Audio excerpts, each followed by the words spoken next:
IFM News. IFM News. IFM News.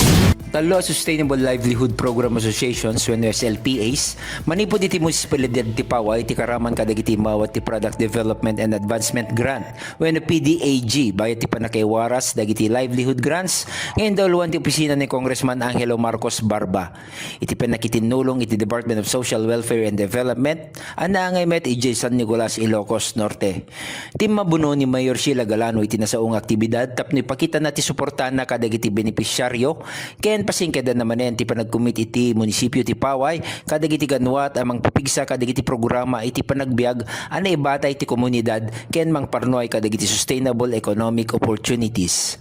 Kinablawan ti munisipyo ti Paway dagiti talloan nakaawat nga SLPA ken inyebkas na ti panagyaman na iti Office of Congressman ni Angelo Marcos Barba ken iti Department of Social Welfare and Development.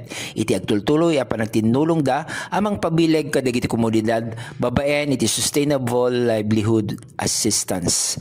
Para iti IFM News, Idol Glenn Batuyong, Tatak, IFM. IFM News. IFM News. IFM News.